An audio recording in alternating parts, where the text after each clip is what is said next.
Over the years, we have seen Floyd Mayweather battle with boxers inside the ring, while displaying his personality outside of it.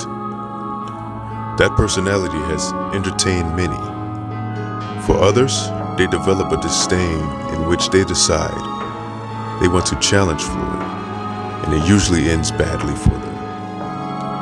Whether it's good luck, destiny, or just simply strategic, remains to be seen. Welcome, viewers, as we embark on the series, Leave Floyd Mayweather the fuck alone.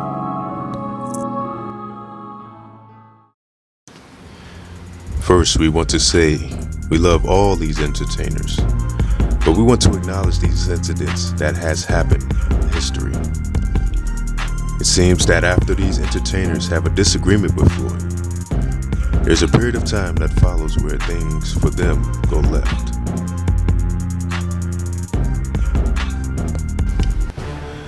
Since the mid-2010s, Floyd Mayweather and Conor McGregor have traded trash talk and jabs at each other in interviews and on social media. The feud between the two developed interest from the public. Who would win in a fight? They both are great at verbally destroying their opponents.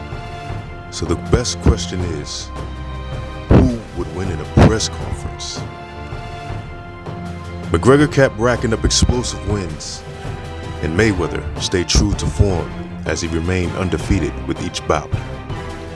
Amongst their winning streaks, this happened.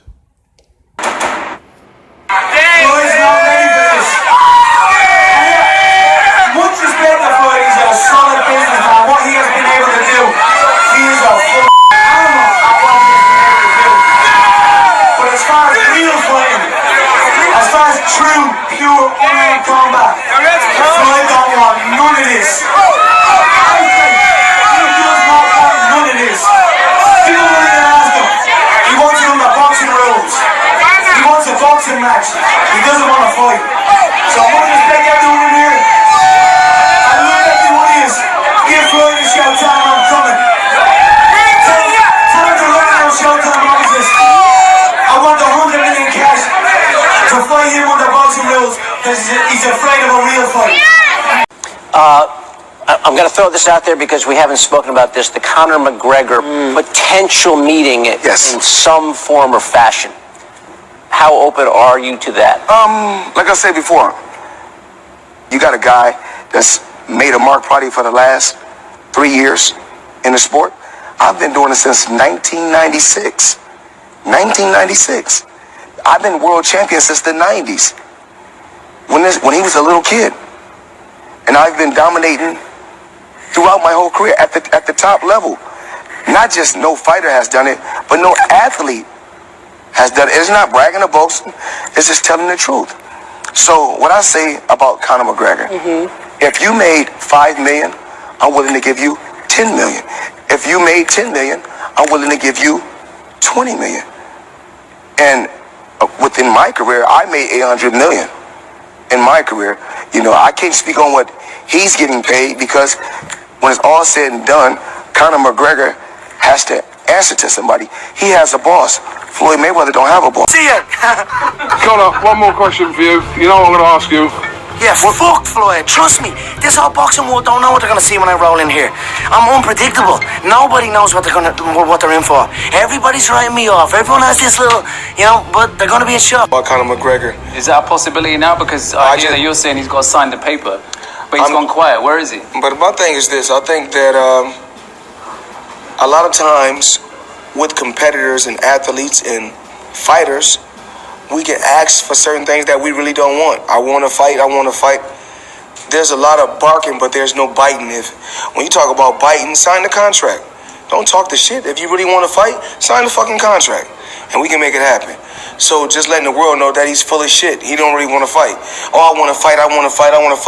Mayweather scared of me. Well, listen, I'm my own boss. Let's make the fight happen.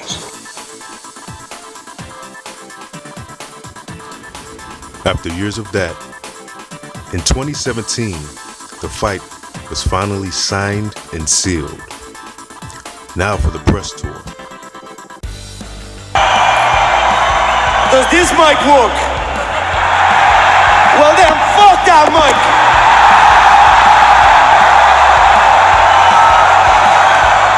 On the count of 3, I want everyone in this arena to scream at the top of your lungs, fuck the Mayweathers! 1, 2, 3! And we know Mr. Tap Out like to quit. And you will wave that white flag, because you can choose which way you want to go. I'm guaranteeing you this. You going out on your face or you going out on your back? Now which way you want to go? Which way you want to go? That's right. Sit quiet, you little bitch. It was city-to-city excitement, and surely it would transfer into the match. Right? And it did. The early round showed McGregor having some success, but the later round showed Floyd getting the knockout stoppage. It was for the most part an all-around show.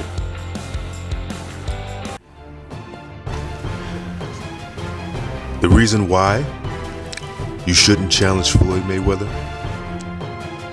It seems like when you take a loss against him, more losses follow you for a period of time in your life. The two embraced and showed love to each other after the fight, but McGregor's path after the match seemed to take a sour turn. In 2018, Conor decided to challenge Khabib Nurmagomedov to a fight. Before the fight, Conor was charged with assault for throwing a dolly into the bus that housed Khabib, as well as other fighters. A couple of fighters were injured in that incident. The fight itself turned out not so good for Conor. In 2019, Conor was charged with assault for smacking a phone out of the hand of a passing heckler. Also in 2019, Conor decided to punch an old man sitting at a bar because he simply didn't want to drink Conor's own brand of liquor. In 2020, Conor was detained for alleged sexual assault while on a trip with his longtime girlfriend in France. He was only detained, but this coming after Conor had very successful UFC comeback fights. It seems to some that Conor is intertwined with the pressure of handling the massive success he reached after his $100 million fight with Floyd Mayweather and everything that comes with that success. Is it true that his life's path was derailed by his beef with Mayweather? Was he exposed to a broader spectrum that elevated him into an uncontrollable stratosphere? At the end of the day, the facts remain that Conor has worked hard to obtain a great status, and not just the fight game, but the world. And we wish him continued success. Stay tuned for our next episode, coming soon in the series, Leave Floyd Mayweather the fuck alone.